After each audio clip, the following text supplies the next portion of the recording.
제 고향은 부산입니다. 부산에서 처음 서울에 올라와서 공부를 하게 되었는데요. 공부를 시작한 지 얼마 되지 않아서 집으로부터 연락이 왔습니다. 아버지 사업이 힘들어졌고 더 이상 서울에서 공부하기가 힘들다, 내려와서 우리 가족들이 지금의 어려움을 이기기 위해서 같이 일을 열심히 좀 해야겠다. 그래서 저는 첫 직장을 얻게 됩니다. 중학교 교사를 하게 됐는데요. 당시에 집에 여러 가지 힘든 일들이 있었고 좀 저에게 과로가 되었었는지 어느 날 갑자기 이 왼쪽에 마비 증상이 오는 거예요. 여러분들, 우리가 보통 몸에 마비 증세가 오면 어디를 의심하죠? 머리를 의심하죠. 그래서 동네 병원에 갔어요.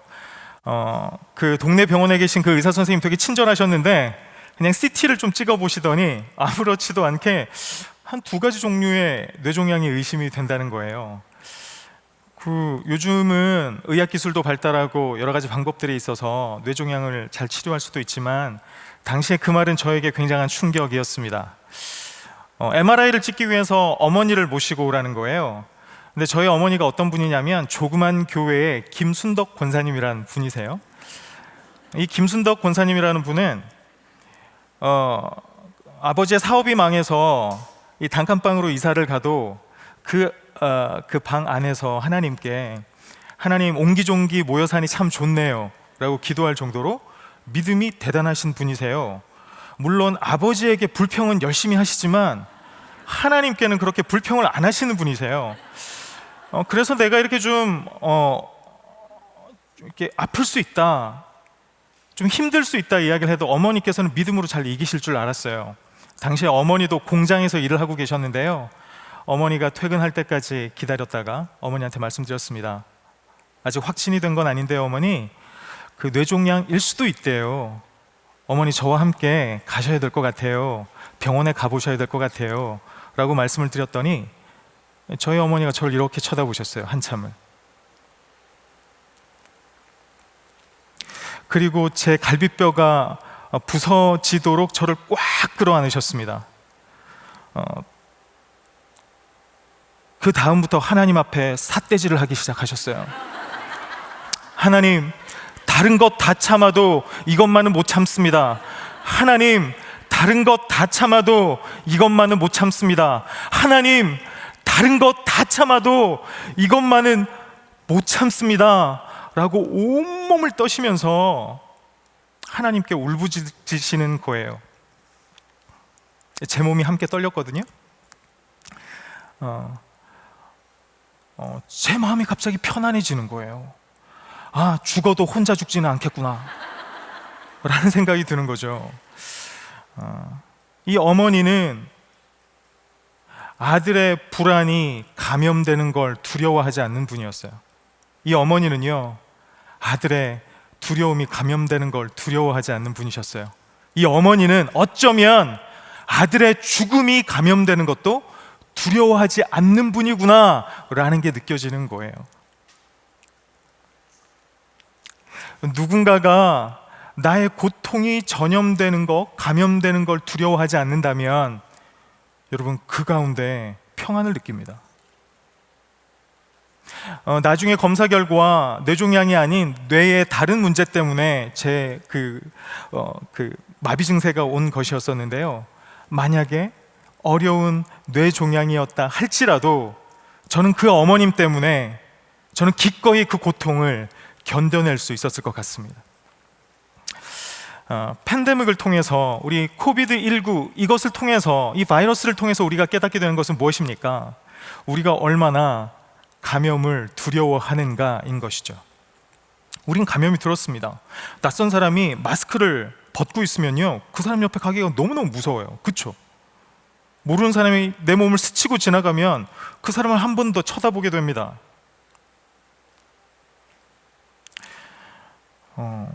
접촉이 두렵죠? 감염이 두려워요. 그런데 코로나 때문에 우리가 이것을 이제서야 깨닫게 된 것입니까? 아니요, 그렇지 않아요.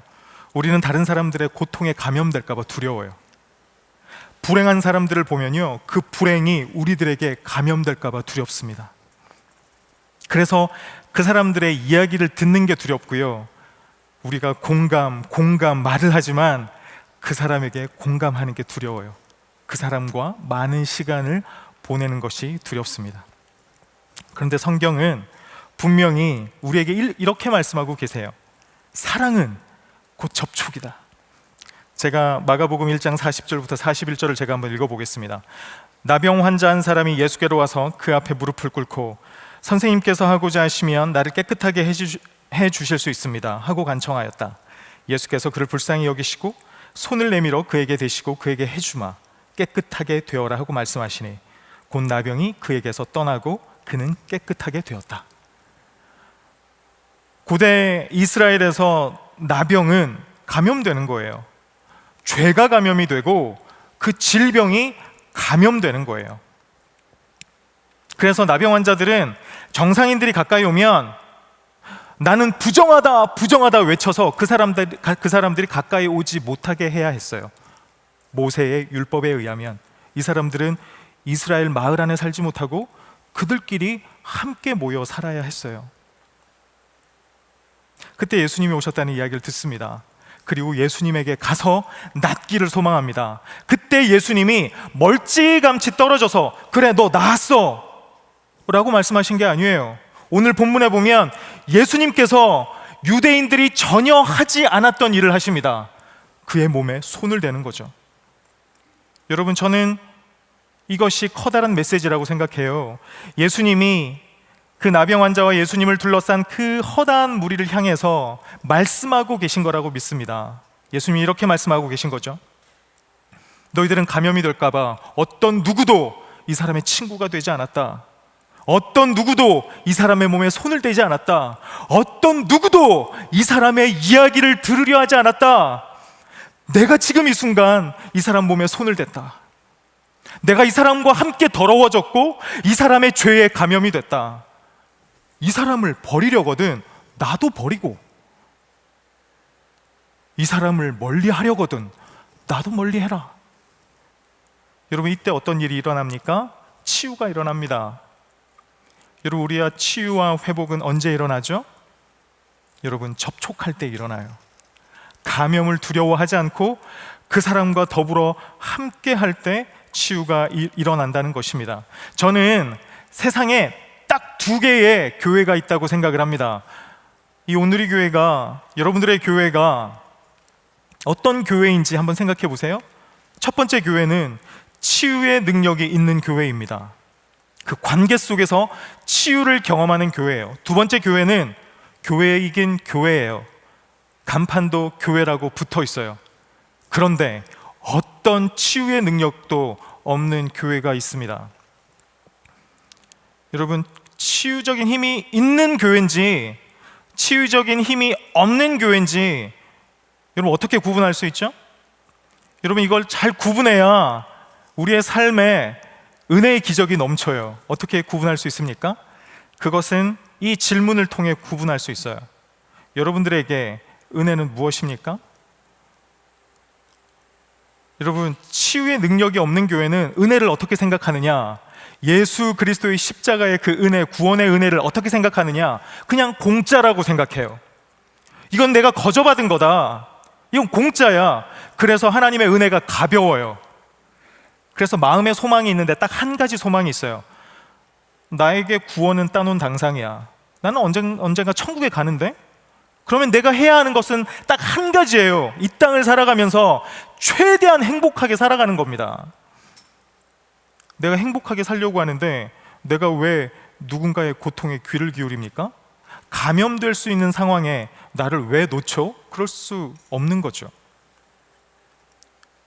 하나님의 구원을 너무 가볍게 공짜로 그냥 생각하는 사람들은요, 그런 교회는요, 어떤 사역을 하냐면 최대 다수의 최대 행복을 위한 사역을 해요. 되도록 많은 사람들이 행복하도록. 어두운 그늘에서 신음하고 아파하고 몸을 떠는 사람에게 별다른 관심이 없습니다. 치유의 은혜가 넘치는, 치유의 기적이 넘치는 교회는 하나님의 은혜를 단순히 공짜라고 생각하지 않아요. 선물이라고 생각합니다. 그 선물은 대가를 지불한 거예요. 예수 그리스도의 생명이라고 하는 대가를 지불한 거죠. 그래서 그 사랑이 너무너무 무거운 거예요. 그 사랑이 너무너무 위대하고 거대한 거예요. 그래서 어떻게 하느냐? 그 사랑에 반응하려고 합니다. 예수 그리스도가 나를 위해 비용을 지불하셨으니 나도 누군가를 위해서 비용을 지불한다. 여러분, 예수를 믿는다고 여러분 고통이 비껴갑니까? 대답해 보세요. 예수님을 믿었더니 여러분 탄탄대로만 열리던가요? 우리가 주님 안에 있으면 여러분 모든 고통이 우리를 비껴갑니까? 그렇지 않습니다. 제가 지난주에 제 사랑하는 후배, 함께 신학교에서 공부했던 후배의 아내의 장례 예배를 제가 집례하고 왔습니다. 3년 동안 미친 듯이 제 후배는 그 아내를 살려달라고 새벽과 아침 시간을 온전히 하나님 앞에 드렸어요. 60kg 정도 나가던 제 후배는 40여 킬로가 되었습니다. 제 후배는 왜 제 자신이 이런 일을 당해야 하는지 자신의 고통에 의미를 부여하지 못해요. 우리가 그럴 때가 있어요. 하나님이 왜 나에게 이런 어려움을 당하게 하시지? 왜 하나님이 나에게 이런 우울이라고 하는 거대한 아픔을 겪게 하시지? 왜 우리 가정에 남들이 겪지 못하는 이런 아픔들을 허락하시지? 제 아내도 그런 고민이 있었습니다.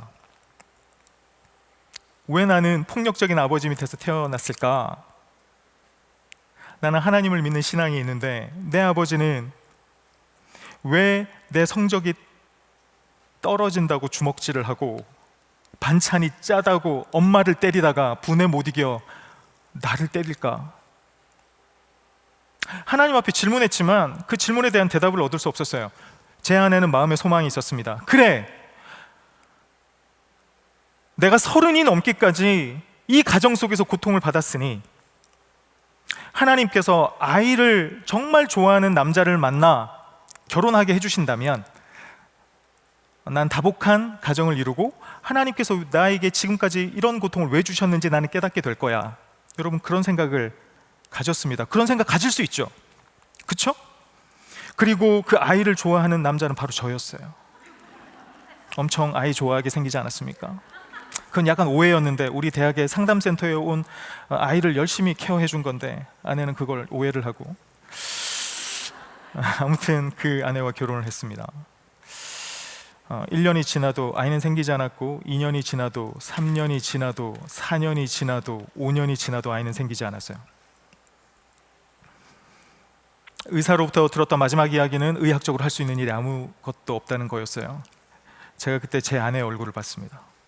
아, 영혼이 육체에서 다 빠져나가면 저런 얼굴이겠구나. 이제 제 아내는 기댈 데가 없는 거예요. 내가 이것 하나로 온 삶을 버텨왔는데 새로운 가정을 이룰 수가 없는 거예요. 제가 그때 교회에서 목회를 하고 대학원에서 학생들을 가르치고 상담센터에서 상담을 할 때였습니다. 목회를 하니까 아침에 새벽 기도도 가잖아요. 알람이 필요 없어요. 새벽에 짐승처럼 울부짖는 아내의 목소리를 듣고 그냥 깨면 됩니다. 아내는 깊은 우울에 빠졌어요. 제가 상담을 전공했기 때문에 아내가 주요 우울증 장애라는 걸 제가 알았습니다. 정신과 약을 먹기 시작했어요, 우울증 약을. 근데 이후에 다양한 불안증이 찾아왔습니다. 불안의 약이 또 첨가가 됐겠죠? 그럼 그것으로 끝나지 않았어요. 제 아내는 결국 말을 잃었습니다. 실어증에 걸렸거든요.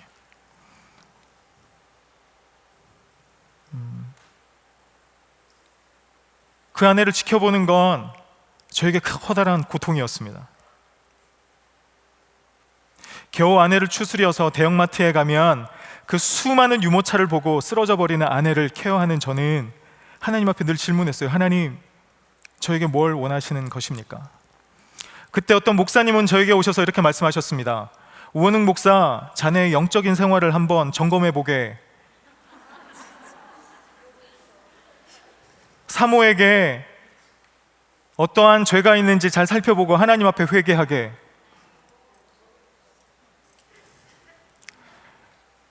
그건 매우 커다란 창으로 제 가슴을 찌른 것과 같았습니다. 여러분, 우리의 영혼의 위기가 올 때가 있죠. 우리의 고통이 온다고 해서 언제나 우리가 그 하나님의 뜻을 알 수 있는 게 아니에요.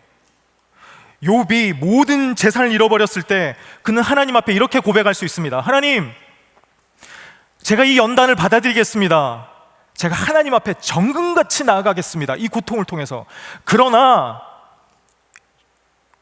10명의 자녀를 하루아침에 잃어버렸을 때 그가 그런 말을 할 수가 있을까요? 우리의 영혼에도 위기는 찾아옵니다. 여러분, 이런 위기를 당한 사람들이 우리들 곁에 있어요. 그런데 이런 위기를 당하는 사람들을 곁에 두고 다독이고 접촉하고 돌보는 것은 어려워요. 왠지 아세요? 그 위기를 당한 사람들은 수치심이 있어요. 내 삶이 근사하지 않은 거예요. 다른 사람들은 감사의 제목이 넘치는 것 같은데 내 삶은 그렇지 않은 것 같은 거예요. 내 인생은 왜 이렇지? 하나님이 왜 나에게는 광야만을 허락하시지? 여러분, 이렇게 수치심에 시달리는 사람들은 순간순간 하나님 앞에 화가 나요. 사람들한테도 화가 나요. 내 인생에도 화가 나고 내 스스로에게도 화가 나요. 그리고 우울해져요. 분노와 우울을 오가는 사람들을 여러분들 보셨죠? 그런 사람들을 곁에 두고 돌보고 지탱해 주는 게 쉽던가요? 쉽지 않아요. 여러분, 그렇기 때문에 교회 공동체가 필요한 겁니다. 누구나 이런 위기를 경험할 수 있고 누구나 이런 수치심을 경험할 수 있어요. 제가 말씀 하나 읽어볼게요. 마가복음 1장 40절부터 41절의 말씀입니다. 그들이 다그쳐 물으니 예수께서 몸을 일으켜 그들에게 말씀하셨다. 너희 가운데서 죄가 없는 사람이 먼저 이 여자에게 돌을 던져라. 어떤 내용인지 아시죠? 간음하다가 그 현장에서 걸린 여자가 아마 옷도 제대로 못 챙겨 입었을 것 같아요. 질질질질 끌려와서 예수님 앞에 패대기 쳐졌습니다. 유대인들이 예수님을 시험하며 묻습니다. 어떻게 할까요? 예수님은 말씀하십니다. 죄 없는 자가 돌로 쳐라. 여러분, 왜 유대인들, 그 율법학자들, 바리새인들은 돌을 손에 다 들고 있었을까요? 그 사람을 신앙적으로, 믿음으로 판단했으니까. 저 여자는 죄인이야. 저 여자는 죽어도 마땅해. 여러분, 우리가 누군가를 신앙적으로 판단하면요, 그 사람의 고통을 영적으로 해석하고, 저 사람은 100점 만점에 한 30점이야. 왜 저 사람은 저런 인생밖에 살지 못하지? 저 사람 삶에 저런 고통이 있는 건, 고난이 있는 건, 저 사람의 자녀에게 문제가 있는 건, 저 사람에게 저런 장애물이 나타나는 건 저 사람의 영적인 문제 때문이야 라고 판단을 해버리면 우리는 그 사람을 돌볼 수가 없어요. 그 사람은 치유의 기적을 경험할 수가 없어요. 예수님이 하신 것은 이겁니다.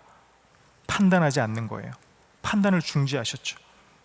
그리고 그 여자를 판단하고 정죄하는 게 아니라 이 여자를 책임지려고 하십니다. 여러분, 어떤 교회에서 치유의 기적이 일어납니까? 그 고통받는 사람을 홀로 내버려 두지 않고 그 고통받는 사람에게 자꾸 가서 영적으로 해석하지 않고 그 사람을 보듬어주고 지켜주고 책임지려 할 때, 여러분, 그 교회에서 은혜의 기적이 일어나는 것입니다.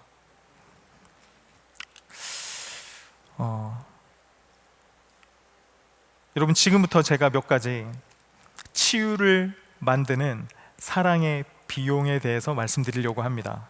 치유를 만드는 사랑의 비용. 여러분, 우리가 거대한 하나님의 사랑을 받았잖아요.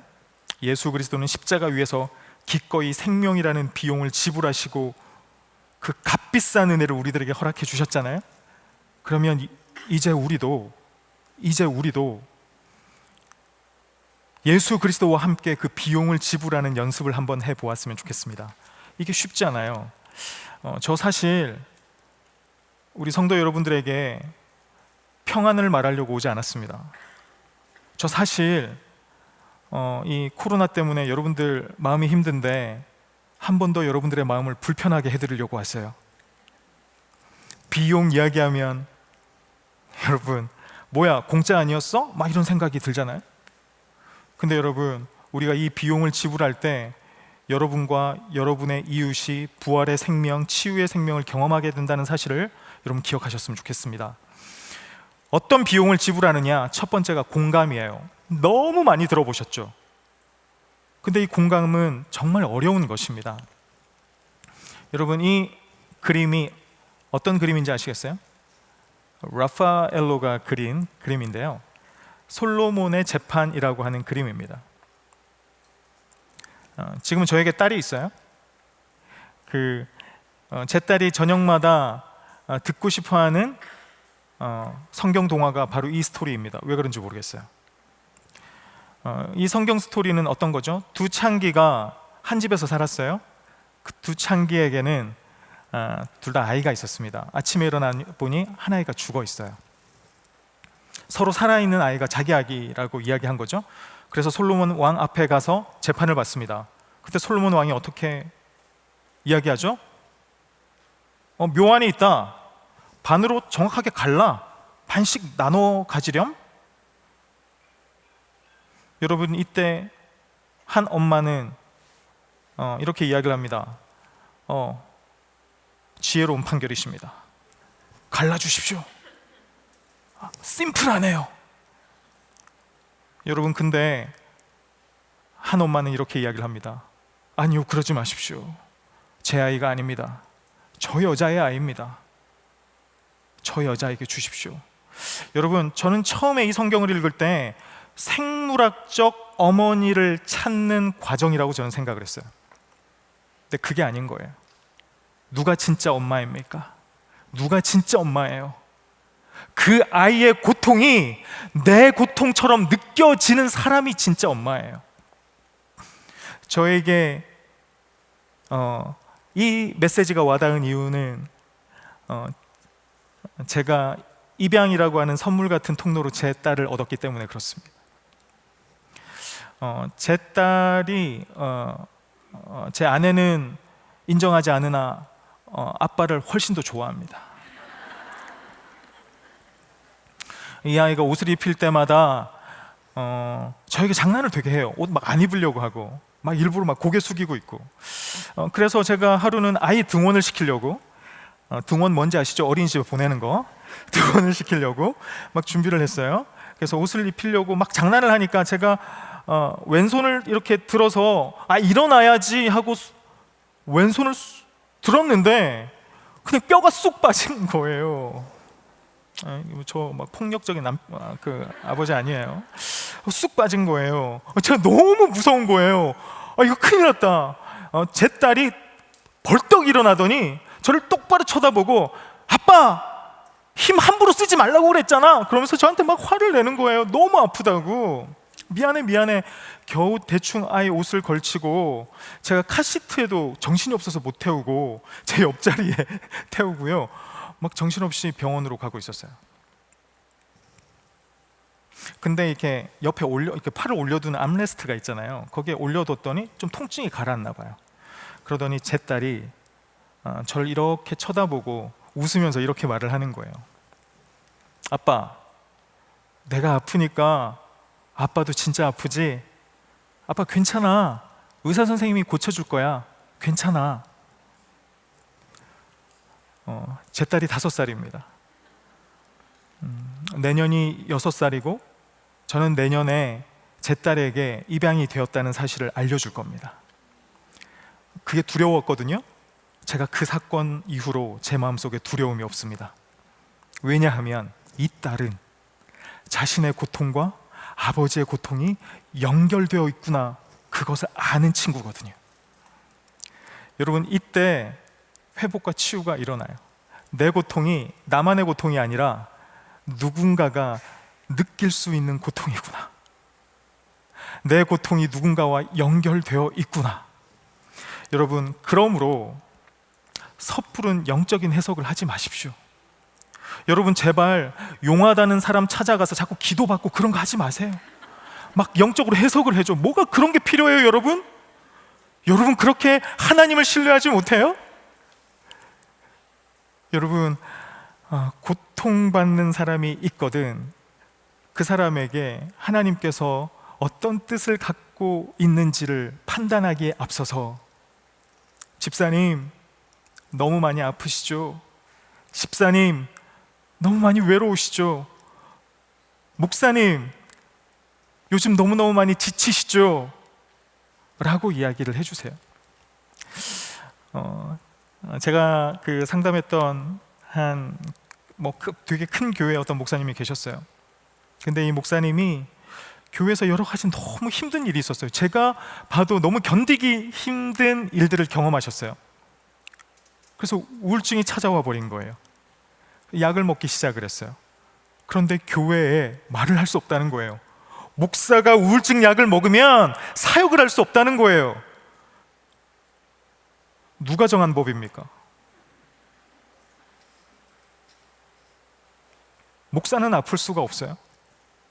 목사는 슬플 수가 없어요. 저는 이런 이야기도 들었어요. 어떤 담임 목사님이 건강을 유지하기 위해서 헬스클럽에 다니신대요.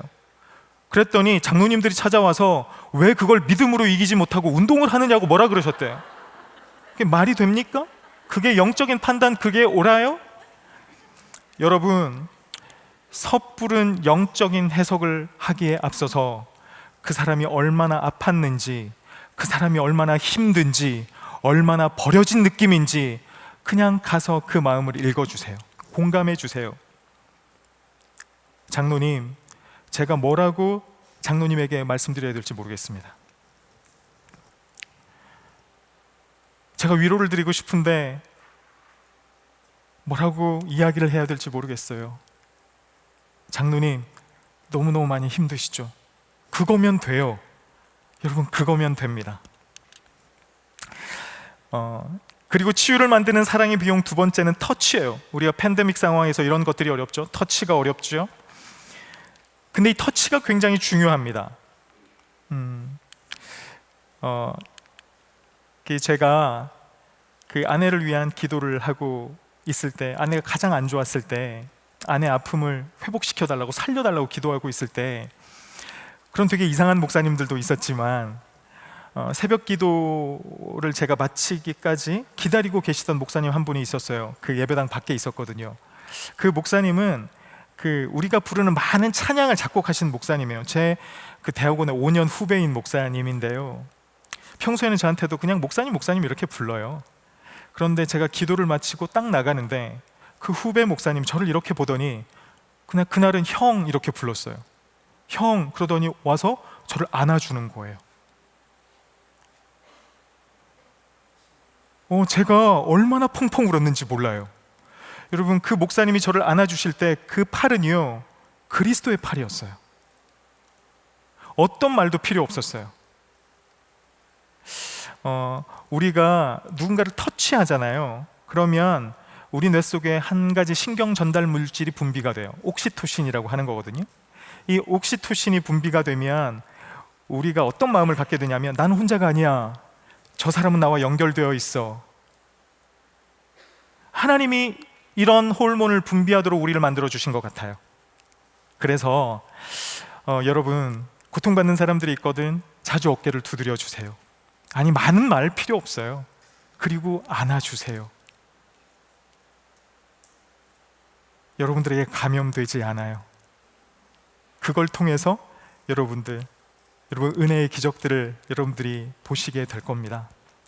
마지막으로 치유를 만드는 사랑의 비용은 자기 비움이에요. 아내가 그 실어증에서 조금씩 회복되자마자 저에게 한 이야기가 있어요. 여보, 나 한 가지 하고 싶은 일이 있어. 그 베이비 박스에 버려진 아이들이 가서 보살핌을 받는 보육원이 있대. 나 거기서 봉사하면 안 돼? 제가 그러라고 했습니다. 아내 보고 그러라고 한 건데 아내는 저를 데리고 갔어요. 그래서 같이 그 일을, 월요일 하루 쉬는데 그 월요일 꼭 가가지고 제가 봉사를 하기 시작을 했습니다. 아내가 처음에는 이런 생각만 했어요. 왜 나에게 아이가 없을까? 하나님이 나를 향한 어떤 뜻을 가지고 계신 거지? 내 삶은 왜 이런 거지? 나는 앞으로 어떻게 될까? 나에 대한 생각을 많이 했어요. 그런데 그 보육원에 가자마자 그 아이 옷이 좀 작아졌어. 우리 다음에 무슨 옷을 사가면 좋을까? 그 아이를 돌보던 선생님들이 감기에 든 것 같은데 우리 비타민 음료를 어떤 걸 사갈까? 그 아이 신발이 너무 작아졌더라고. 그리고 별로 안 어울리는 것 같아. 우리 요셉이 좀 신발 사러 가자. 아내의 관심이 자기에서 벗어나 그 아이들에게로 옮겨지기 시작을 했어요. 제 아내가 거기서 봉사를 한 지 거의 6개월 만에 모든 약을 끊은 것 같습니다. 여러분, 이게 원리예요. 자기를 비우는 겁니다. 나는 왜 이런 고통이 있지? 왜 이런 아픔이 있지? 내가 어떻게 하면 이걸 회복시킬 수 있을까? 이런 질문을 계속하는 게 아니라 내가 문제가 있고 어려움이 있고 고통이 있지만 오히려 누군가의 고통에 관심을 가지는 거예요. 오히려 누군가의 아픔을 돌보기 시작을 하는 것이죠. 여러분, 이게 여러분 영적인 원리예요. 저는 사실 이 영적인 원리를 제가 이곳에서 배웠습니다. 제가 온누리 교회에서 제가 5년간 사역을 할 때 제가 유년부라는 곳을 제가 담당한 적이 있어요. 그 많은 선생님들이 계셨는데요, 그 선생님들의 삶에 모든 문제가 해결된 게 아니었어요. 풀리지 않는 매듭도 있고 고통스러운 아픔들이 있었어요. 그런데 그 선생님들이 그런 아픔과 고통과 우울과 불안과 더불어 싸우면서도 기꺼이 그 주일날 와서 그 아이들을 돌보고 그 아이를 위해서 씨름하고 기도하고 몸과 마음을 내어주는 거예요. 그들이 고통스러웠지만 그것을 통해서 그 치열한 아픔을 견뎌낼 수 있는 힘이 생겼던 것 같습니다. 우리 사랑하는 우리 온누리 교회 성도 여러분, 제가 말씀드린 이 내용들이 어려운 것들이 하나도 없죠, 그렇죠? 더 전문적인 내용 저도 이야기할 수 있어요. 근데 중요한 것은 여러분, 우리가 단순한 것을 매 순간 하나님 앞에 신실하게 연습하는 것입니다. 오늘 이 강의를 들은 우리 모든 우리 성도님의 삶 가운데, 여러분들의 교회 공동체 가운데 치유의 기적이 넘쳐나기를, 여러분들의 훈련과 연습을 통해 그런 은혜의 기적이 넘쳐나기를 소망하면서 제 강의를 여기서 마치도록 하겠습니다. 감사합니다.